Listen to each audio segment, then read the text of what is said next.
संपूर्ण चाणक्य नीति।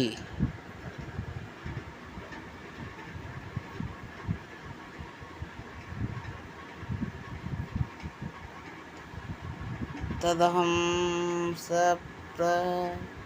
वक्ष्यामि लोकानां हितकामया येन विज्ञानमात्रेण सर्वगत्वा प्रवर्तन्ते। मैं लोगों की भलाई की इच्छा से राजनीति के उन गूढ़ रहस्यों का वर्णन कर रहा हूँ जिन्हें जान लेने मात्र से मनुष्य सर्वज्ञ हो जाता है, अर्थात और जानना उनके लिए शेष नहीं रह जाता।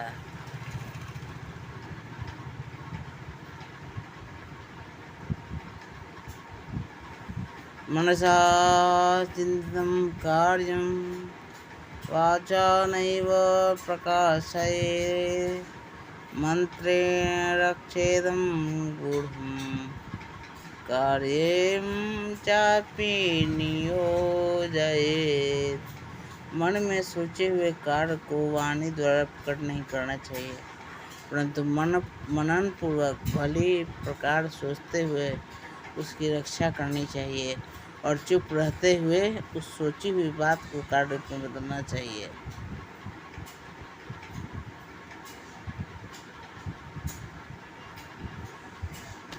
चाणक्य नीति प्रथम अध्याय। किसी कष्ट अथवा आपत्ति काल से बचाव के लिए धन की रक्षा करनी चाहिए। धन खर्च करके भी स्त्रियों की रक्षा करनी चाहिए, परंतु स्त्रियों और धन से भी आवश्यक है कि व्यक्ति स्वयं की रक्षा करे। प्रणममयं शीर्षा विष्णु त्रैलोक्याधिपति प्रभुं नानाशस्त्रोद्धृतं वक्षे राजनीति समुच्चयम्। मैं तीनों लोक, पृथ्वी, अंतरिक्ष और पाताल के स्वामी, सर्वशक्तिमान, सर्वव्यापक परमेश्वर विष्णु के सिर झुकाकर प्रणाम करता हूँ। प्रभु को प्रणाम करने के बाद मैं अनेक शास्त्रों को एकत्रित किए गए राजनीति से संबंधित ज्ञान का वर्णन करूँगा। प्राचीन काल में हमारी यह परंपरा रही है कि ग्रंथ की निर्विघ्न समाप्ति के लिए ग्रंथकार अपने आराध्य का स्मरण आवश्यक करता है। इसे मंगलाचरण कहा जाता है। आचार्य चाणक्य ने भी सर्वशक्तिमान प्रभु विष्णु को नमन करके इस ग्रंथ की रचना की है। विदित हो कि श्री विष्णु पालनकर्ता और नीति का प्रयोजन भी व्यक्ति और समाज को व्यवस्था देना है। चाणक्य ने अपने इस ग्रंथ को राजनीति से संबंधित ज्ञान का उत्तम संग्रह बताया है। इसी संग्रह को बाद विद्वानों और जन सामान्य ने चाणक्य नीति को नाम दिया है।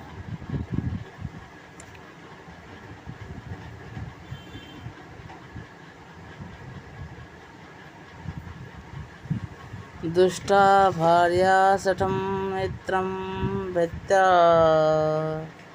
सोचरदायकसस्पे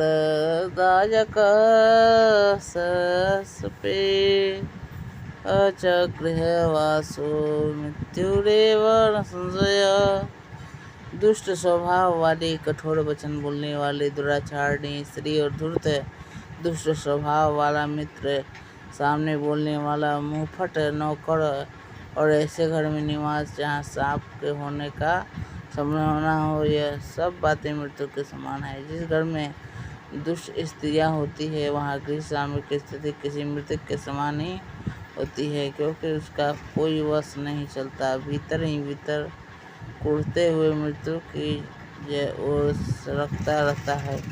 इसी प्रकार दुष्ट स्वभाव वाला मित्र भी विश्वास के योग्य नहीं होता है, न जाने कब धोखा दे दे।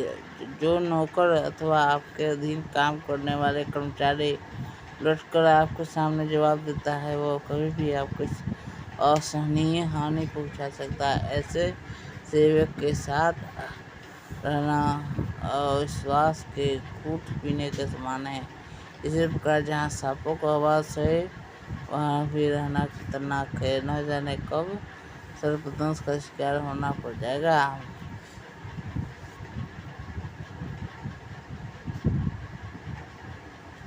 आपदे धनम रक्षे क्षिमतां कुतो आपदः कदा चिंतिता लक्ष्मी संजितोपि विनश्यति।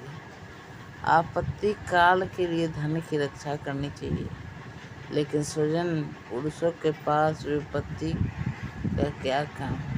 और फिर लक्ष्मी तो चंचलता है, वही संचित करने पर भी नष्ट हो जाती है।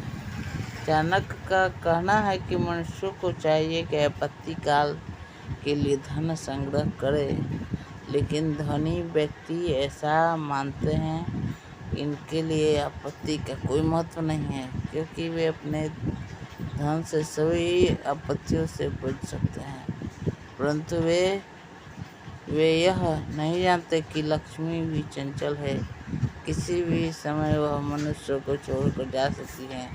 ऐसी स्थिति में यह इकट्ठा किया हुआ धन भी किसी समय नष्ट हो सकता है।